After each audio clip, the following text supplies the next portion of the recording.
दिसंबर को तय होगा कि किसकी सरकार बनेगी। उससे पहले दोनों प्रमुख राजनीतिक पार्टियों में विभीषणों की तलाश शुरू हो चुकी है। एक तरफ जहां कांग्रेस में कार्रवाई का दौर देखने को मिल रहा है, तो वहीं दूसरी ओर बीजेपी तलाश में जुटी हुई है। बीजेपी प्रदेश अध्यक्ष अरुण साव का कहना है कि बीजेपी के भीतर अनुशासनहीनता बिल्कुल भी बर्दाश्त नहीं की जाएगी। जानकारी के अनुसार कड़ी कार्रवाई की जाएगी। देखिए, वो विषय हमारे सामने विचाराधीन है। जैसे रिपोर्ट आएगा हमारे जिले से, उसके आधार पर कार्रवाई करेंगे। लेकिन ये स्पष्ट मैं कर देता हूं कि किसी भी तरह की अनुशासनहीनता भारतीय जनता पार्टी में चलेगी नहीं, बर्दाश्त नहीं किया जाएगा। छत्तीसगढ़ में चुनाव संपन्न होने के बाद दोनों प्रमुख पार्टी सरकार बनाने का दावा कर रही हैं। ऐसे में चुनाव में भितरघात को लेकर भी पार्टियां सख्त हो गई हैं। कांग्रेस चुनाव के दूसरे दिन बैठक लेकर पूरी जानकारी इकट्ठा करने में जुटी नजर आई, तो वहीं बीजेपी में भी प्रत्याशियों से चर्चा कर जानकारी जुटाई गई है। कांग्रेस ने अब तक 30 से ज्यादा लोगों पर कार्रवाई कर चुकी है, जबकि जल्द ही बीजेपी में भी कार्रवाई का दौर देखने को मिलेगा। बीजेपी द्वारा अभी तक किसी तरह के ठोस कदम नहीं उठाए जाने पर कैबिनेट मंत्री कवासी लखमा ने तंज कसा है। उन्होंने कहा कि बीजेपी कार्रवाई करने से डर रही है, उनके पास हिम्मत ही नहीं है। बीजेपी कार्रवाई करने में डर रही है, उनके पास हिम्मत ही नहीं है। कांग्रेस पार्टी लगातार कर रही है, कांग्रेस पार्टी पर हिम्मत है। आज पूरा देश का मुख्यमंत्री का हेलीकॉप्टर ऊपर घूम रहा था, सिर्फ हमारा नेता सिर्फ 4 जन इस कैंपेन किया है। खड़गे जी, राहुल गांधी जी, प्रियंका गांधी जी और भूपेश बघेल। 3 दिसंबर का इंतजार और उसके बीच भितरघातियों के द्वारा प्रत्याशियों के विरोध में किए गए कार्य की चिंता राजनीतिक दल को सता रही है। क्या भितरघात करने वाले चुनावी समीकरणों को प्रभावित कर पाएंगे? ये तो आने वाला वक्त ही बताएगा। Bureau report, BSTV।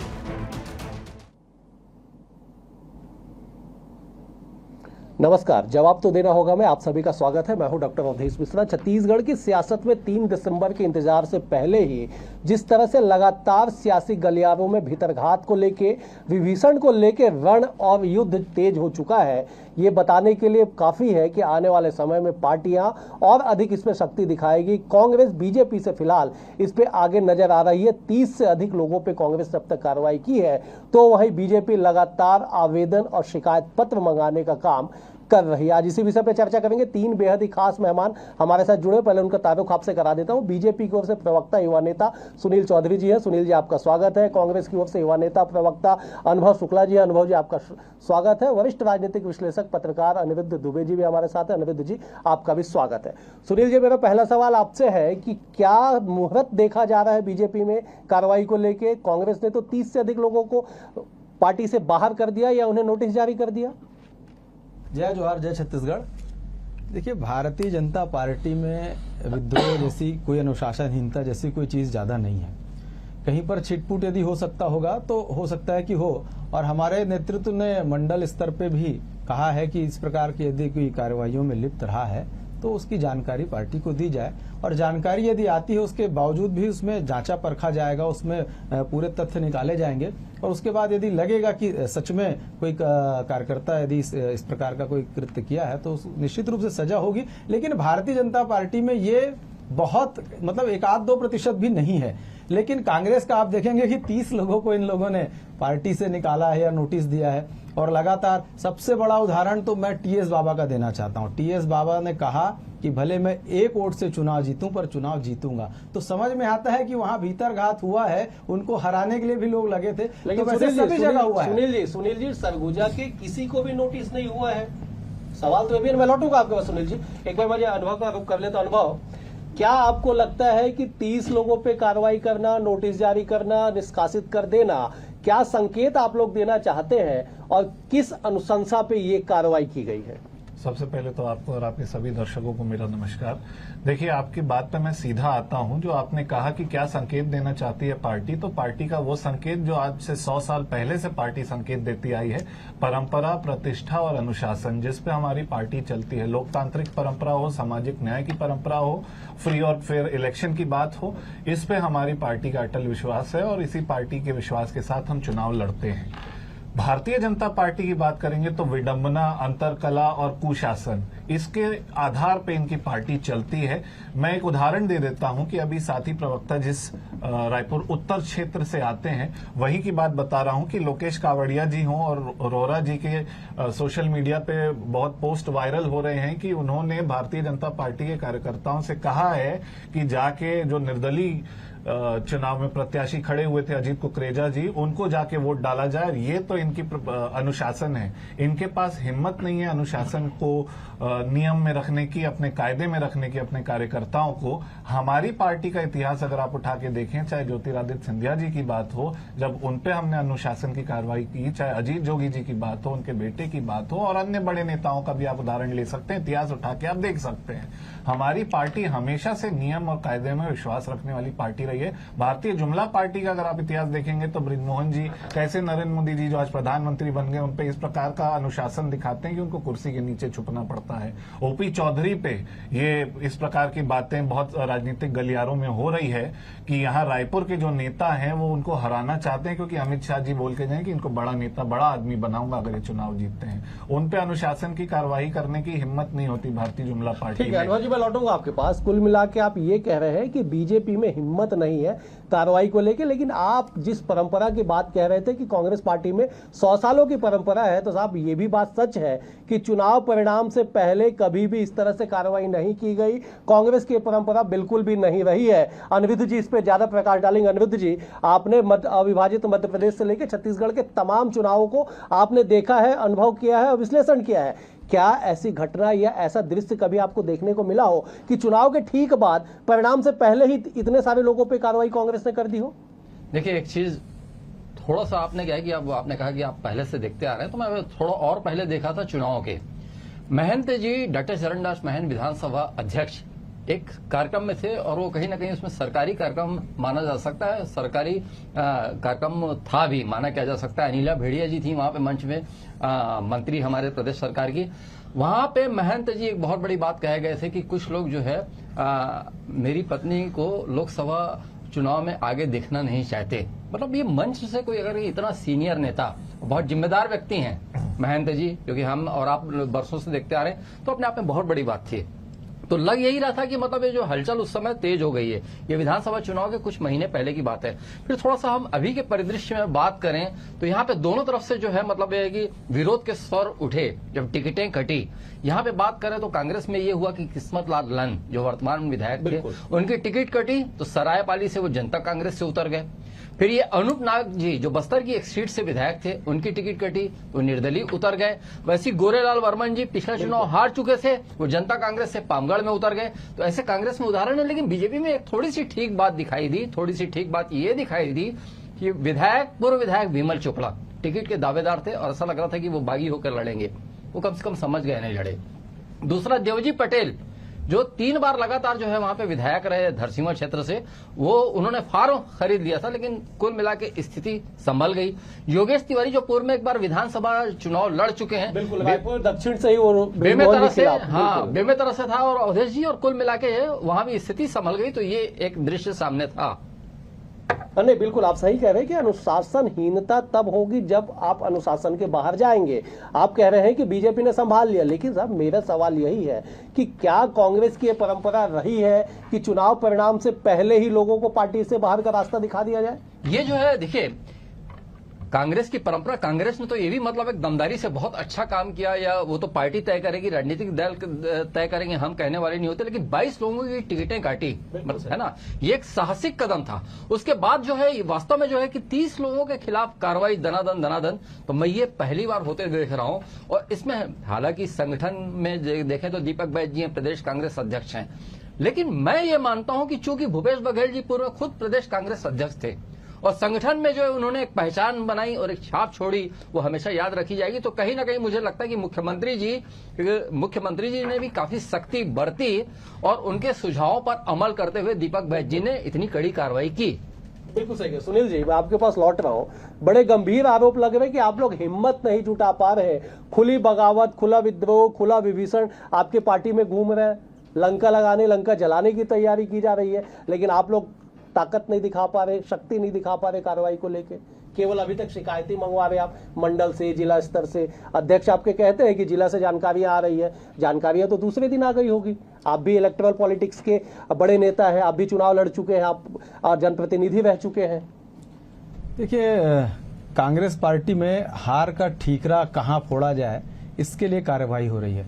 Bharatiya Janata party स्पष्ट रूप से अपने अनुशासन के दम पर ही टिकी हुई पार्टी है और हमारे लोगों ने कहीं पर कोई अनुशासनहीनता की होगी, लेकिन पार्टी के खिलाफ कोई काम करे, पार्टी के खिलाफ जाकर के कोई खड़ा हो जाए, शायद ये संभव भारतीय जनता पार्टी में नहीं है। बहुत कम ऐसे मामले हो सकते हैं, इसलिए उनकी पूरी जांच की जा रही है। ऐसा नहीं है, यदि कोई बात उठ रही है तो उसकी जांच तो होगी। भारतीय जनता पार्टी में अनुशासन के दायरे में सबको रहना ये अनिवार्यता है। सुनील जी, सवाल यही उठ रहा है ना, कांग्रेस तो यही कह रही है कि साहब हमने तो परिणाम से पहले 30 लोगों पे कार्रवाई कर दी, आप कौन सा मुहूर्त देख रहे हैं? आप किस मुहूर्त पे काम करेंगे? नहीं, कांग्रेस तो मैं बोला ना, कांग्रेस हार का ठीकरा किस पर फोड़े इसकी तैयारी कर रही है कार्यवाही करके। भारतीय जनता पार्टी में कोई भी व्यक्ति बागी नहीं है, बगावत नहीं किया है, पार्टी के खिलाफ जाकर के काम नहीं किया है। चाहे सुनील जी, क्या बात कर रहे हैं आप? उनको जो पार्टी के खिलाफ चुनाव लड़ा, अधिकृत रूप से उनको पार्टी से बाहर कर दिया गया है।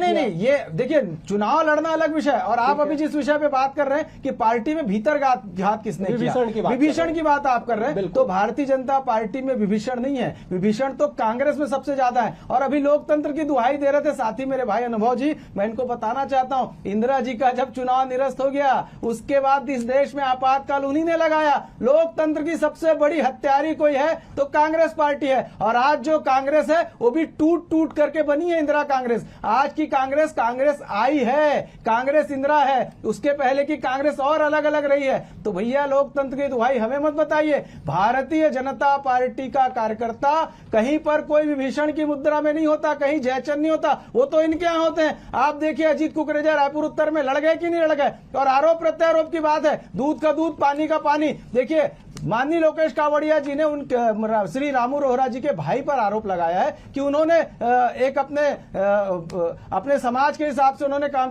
भाई, एक परिवार में अलग अलग लोग रहते हैं, हो सकता है कि वो खबरें इस प्रकार की बन रही हो, लेकिन कहीं कोई मन मुटाव वाली बात नहीं है। हो सकता है एक परिवार में कोई कांग्रेसी विचारधारा का हो, कोई भाजपाई विचारधारा का हो, सारे लोगों ने मिलकर के चुनाव लड़ा है, कहीं पर कोई स्थिति ऐसी नहीं है। मैं जवाब ले लेता हूं। अनुभव जी, बीजेपी के साथी बड़े दमदारी से और कह रहे हैं कि कोई विभीषण, कोई जयचंद उनकी पार्टी में नहीं है।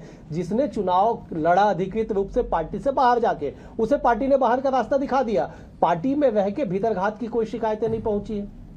देखिए, मैं आपको अपना व्यक्तिगत उदाहरण बताता हूं कि इस चुनाव के दौरान मैं रायपुर के चारों क्षेत्रों में तो घूमा ही हूं, उसके अलावा राजिम क्षेत्र में भी मैंने बहुत दौरे किए हैं। मैंने वहां अपनी आंखों से, अपने कानों से, अपनी नाक से, अपने मुंह से, अपने सेंस ऑर्गन से मैंने ये चीज पाई, वहां देखा कि किस प्रकार से बाहर से हेलीकॉप्टर लैंडिंग करके भारतीय जनता पार्टी से रोहित साहू को टिकट मिलती है और 5 साल से जो कार्यकर्ता वहां पे संघर्ष कर रहे थे, मेहनत कर रहे थे, उनको टिकट नहीं मिलती और उसके कारण उनके अंदर जो विद्रोह है कि जो भारतीय जनता पार्टी का संगठन है वो रोहित साहू जी के साथ खड़ा नहीं हुआ। ये मैं अपनी आंख से देखी हुई बात बता रहा हूं। रायपुर की 4 सीट में से एक का उदाहरण मैंने सुनील जी को दिया, उत्तर का तो उनको तकलीफ हो रही है कि तेलीबांधा मंडल में जब मीटिंग होती है तो वहां पे भारतीय जनता पार्टी के कार्यकर्ता और नेता आते नहीं है। क्यों? क्योंकि वो किसी और के समर्थन में वोट डालना चाहते हैं और लोगों को उत्साहित करना चाहते हैं। ये तो रायपुर की हाई प्रोफाइल सीट का उदाहरण मैं दे रहा हूं। ऐसे 90 की 90 सीटों में इसी प्रकार की कहानी है। राजिम की बात तो आपको मैं बता ही चुका हूं। रायपुर के दक्षिण की भी अगर आप देखें तो बृजमोहन अग्रवाल जी टीवी में इंटरव्यू देते वक्त साफ साफ कहते हैं कि रमन सिंह से उनके मतभेद हैं, मनभेद हैं और पता नहीं किस प्रकार की 15-20 बातें करते हैं, लेकिन उन पर किसी प्रकार की कार्रवाई नहीं हो सकती, उनसे कोई सवाल नहीं पूछा जा सकता। ठीक है अनुभव, देखिए व्यक्ति का मतभेद मनभेद तो होता है।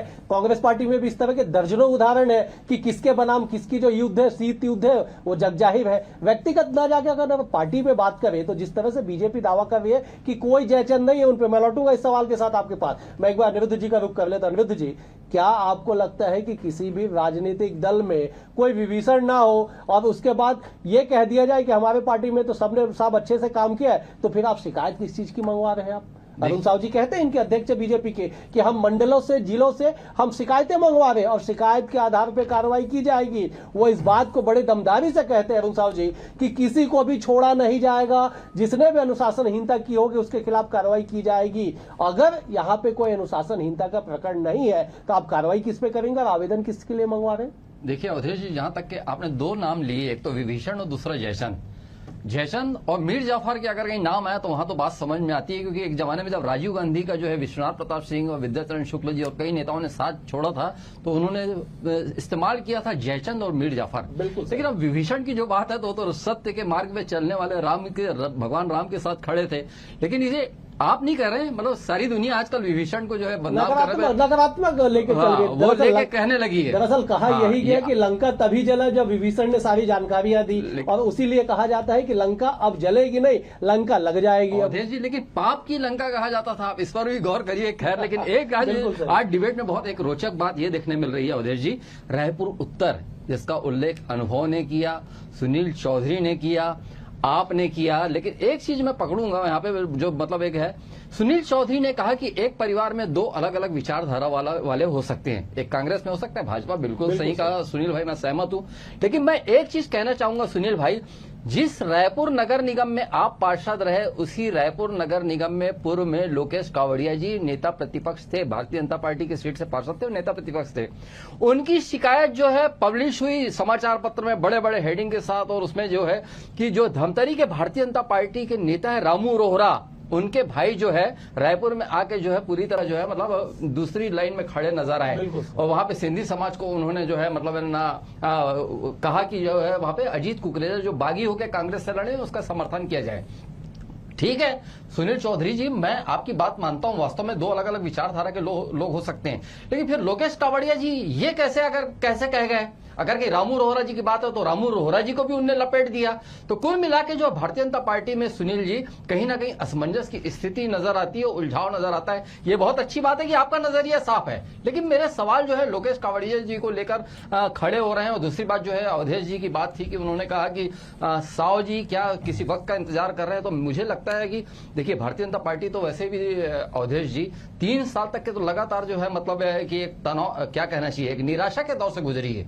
22 में तो संभलना शुरू हुई और 23 में पूरे कॉन्फिडेंस के साथ चुनाव लड़ी, लेकिन यह है कि तत्काल में मतलब है कि बहुत कुछ खोए हुए लोग थे, तो ये सोच समझकर और फूक कर कदम रखना चाह रहे हैं, इसलिए कोई तात्कालिक प्रतिक्रिया जो है भीतर घातियों या अन्य लोगों के खिलाफ नहीं आ पा रही है। ठीक है सुनील जी, क्या आप जिस दमदारी के साथ कह रहे हैं कि आपकी पार्टी में कोई विभीषण नहीं है, तो क्या आप इस बात को का दावा करेंगे कि जिस कार्रवाई की ओर संकेत आपके अध्यक्ष कर रहे हैं उस तरह की कोई कार्रवाई होगी नहीं काउंटिंग के बाद, मतगणना के बाद?